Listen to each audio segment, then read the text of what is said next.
Allez, cette question à présent, combien de temps Isabelle Kocher peut encore tenir, j'ai envie de dire, à la tête d'Engie? Bonjour Bruna. Bonjour. Bruna Basini, rédactrice en chef adjointe au JDD. Il y a un suspense, et encore que de moins en moins, plus on s'approche. Oui. Il y avait un suspense encore il y a quelques jours sur le sort de il faut le dire, la seule patronne du CAC 40. On la voit d'ailleurs, elle était chez nous il y a quelques mois, une des femmes les plus puissantes du monde, c'est ce que nous dit le magazine Forbes. Oui. En théorie, son mandat, il expire au mois de mai, sauf qu'il y a une guerre des tranchées. Oui, il n'est peut-être pas connu du grand public, il y a une guerre de tranchées, on va expliquer ça, depuis des mois, qui est dans la coulisse autour notamment de cette question de son renouvellement. Elle est poussée dehors en interne, c'est ça le fond de l'histoire. Et qui est à la manœuvre? J'ai ma petite idée, mais j'ai envie de vous entendre. Oui, bien sûr. Bah, c'est le drame shakespearien du CAC 40, disons-le. Ça intrigue, ça passionne, ça divise. Et effectivement, elle est poussée dehors aujourd'hui. Elle est poussée dehors par qui? Eh bien, par son président du conseil d'administration, les membres du conseil d'administration. Jean-Pierre Clamadieu, président du conseil d'administration. Jean-Pierre Clamadieu, absolument. Je pense qu'il en fait lui-même plus vraiment mystère. Il y a des désaccords profonds entre eux. Et donc, les membres du comité des nominations sont plus ou moins alignés sur le diagnostic de Jean-Pierre Clamadieu par rapport à ses capacités à diriger le groupe et à poursuivre cette direction pendant les 4 prochaines années. Qu'est-ce qui est en cause, encore une fois? C'est la personnalité. Qu'est-ce que lui reproche finalement le conseil d'administration et Jean-Pierre Clamadieu? C'est quoi? C'est la stratégie? Parce que le fait de transformer cet opérateur gazier en un groupe qui est ancré dans la transition énergétique, dans l'économie bas carbone, ou c'est une question de stratégie, de personnes, de leadership, de management? Je pense que les critiques portent absolument sur tout. Et rappelons tout de même qu'il y a eu une évaluation, ce qu'on appelle un 360 degrés dans le jargon des consultants, qui a été réalisée au cours de l'été, dont les résultats ont fuité au mois de décembre, évaluation donc d'Isabelle Kocher, et ça, c'est un petit peu la déclaration de guerre, c'est très inédit. Vous l'avez interviewée ce week-end dans le JDD. Oui, tout à fait. Vous avez senti que ça, c'est quelque chose qui ne passait pas, le fait qu'elle ait été scannée, finalement, c'est ça, qu'elle ait été radiographiée? Oui, qu'on ait questionné à travers cette évaluation sa capacité à diriger, ses traits de personnalité. Bon, elle a été passée effectivement au scanner, au rayon X. Donc, tout ça pour dire que... C'est inhabituel comme procédure, ça? C'est inhabituel, c'est très inhabituel. Qu'un PDG prenne l'initiative de s'imposer un 360 degrés, ça peut exister, même ça, c'est assez rare, même si les hauts dirigeants dans les entreprises, les N-1, etc., sont soumis à ce genre d'exercice, que le conseil d'administration d'une entreprise impose un 360 degrés à son directeur général, sa directrice générale, c'est très inhabituel. Donc en gros, ce qui est critiqué, ce que ça permet de critiquer, ça objective en quelque sorte le conflit, cette évaluation. Et on la critique un peu surtout sur sa stratégie, sur la manière dont elle a géré le problème nucléaire belge, sur ses orientations, pas tellement sur l'orientation bas carbone, l'impulsion qu'elle a donnée en ça, je pense qu'elle est soutenue, mais c'est sur la mise en œuvre de cette stratégie qui peine à avoir des résultats en bourse, par exemple. Mise en œuvre pas assez rapide? Pas assez rapide, lisibilité encore trop compliquée du groupe, trop d'activités en même temps. Il y a eu beaucoup de sessions quand même qui ont été faites. Il y a eu beaucoup de sessions, notamment 15 milliards d'euros. Oui. 15 milliards d'euros de sessions. Donc elle est critiquée sur ce plan-là, mais elle est surtout critiquée sur son style de management.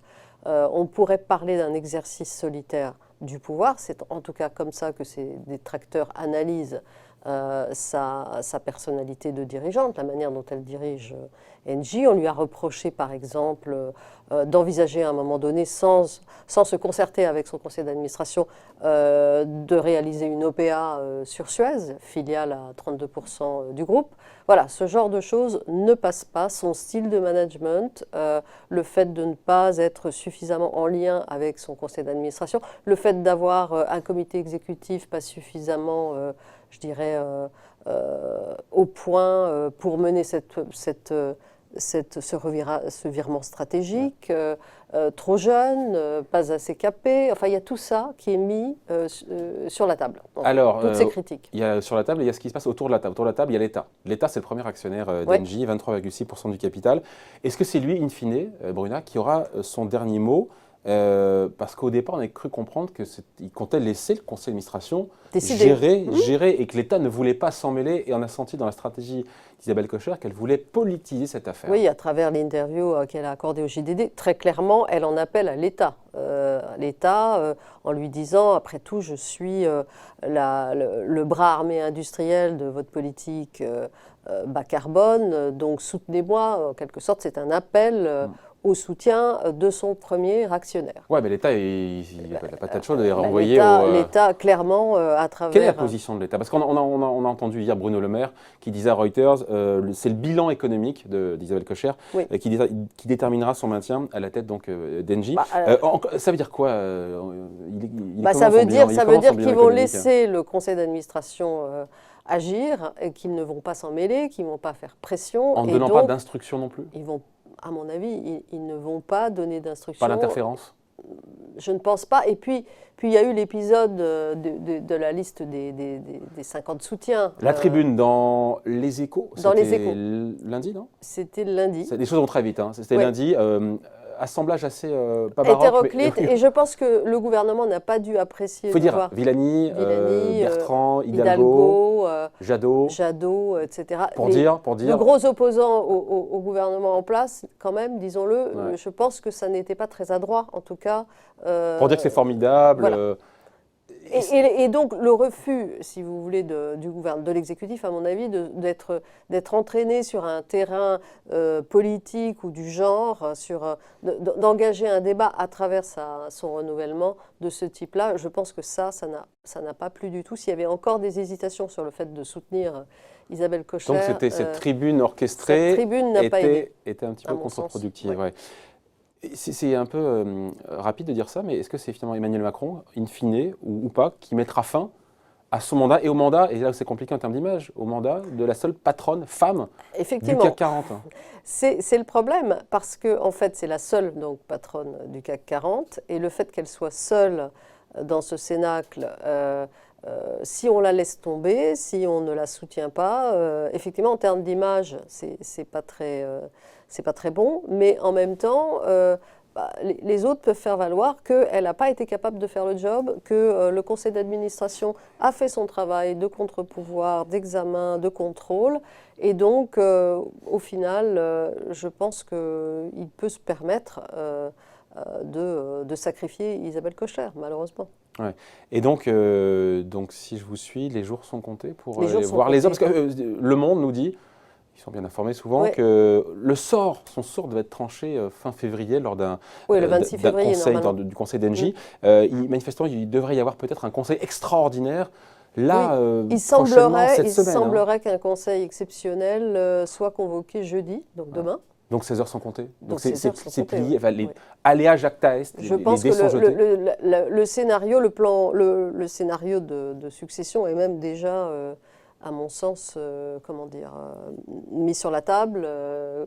C'est clair. Et donc, effectivement, je veux dire, il faudrait un miracle pour que elle soit maintenue à son poste à ce stade. Ouais. Juste parce qu'on est sur Boursorama, cet aspect nous intéresse aussi. Souvent, je crois que c'est dans votre interview au JDD, elle disait oui, en bourse, la bourse commence un peu à voir qu'on avait raison sur la stratégie. D'accord, 17% de hausse du titre Engie sur 6 mois, ok. Depuis qu'elle est arrivée, 12% de hausse, le CAC 40 fait 35 depuis mai 2016. Donc il y a toujours cette décote de 20 à 30%.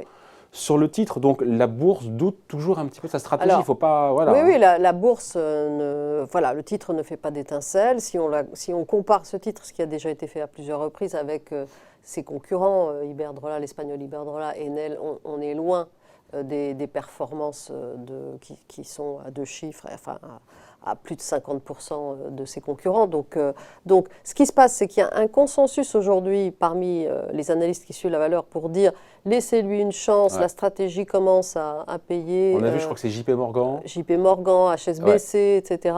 Ça c'est une chose, mais en même temps, dans l'immédiat, le cours de bourse, il est à 15,59. Il était hier à 15,59 à la clôture, donc il n'est pas en train de s'envoler, malheureusement pour Isabelle Kocher. Donc encore une fois, qu'est-ce qu'on retient? On retient quoi? Que les jours, les heures, son sort est scellé à Isabelle Kocher? Je pense que oui. Ouais.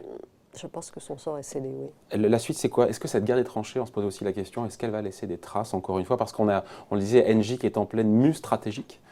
Quelle gouvernance et quel Alors, je pense en tout cas que cette affaire va marquer les esprits. On va regarder dorénavant. Déjà, chez Engie, on peut se demander est-ce qu'il va y avoir un risque d'exécution ou pas? Est-ce que son successeur, Jean-Pierre Clamadieu, par exemple, s'il reprend les pouvoirs de manière temporaire, est-ce qu'il va maintenir cette stratégie? Est-ce qu'il va changer le périmètre? Donc ça, on peut s'interroger là-dessus. Elle était garante du non-démantèlement du groupe. Voilà, absolument. Donc certains actifs aiguisent l'appétit des concurrents. Les salariés qui soutenaient cette stratégie unifiée vont être particulièrement vigilants et sans doute inquiets de la suite. Par ailleurs, on sait que dorénavant, les conseils d'administration vont être de plus en plus observés, je pense. On va se dire, bah tiens, tel PDG, il n'a pourtant pas mené une très bonne stratégie, pourtant il va être renouvelé. Je pense qu'il va y avoir également, en termes de gouvernance, des conséquences. C'est-à-dire qu'on ne regardera plus le rôle des conseils d'administration de la même manière. On avait commencé à le faire, mais ça va être aujourd'hui, il va y avoir le précédent Engie qui va revenir au moment des assemblées générales. On va regarder ça de beaucoup plus près. Les performances des PDG, surtout ceux dont le mandat arrive à échéance. Bon, voilà, garder tranché qui va trouver son issue a priori dans les prochaines heures. On en reparlera. Merci beaucoup. Explication signée Bruna Basini, rédactrice en chef adjointe au JDD. Merci. Merci.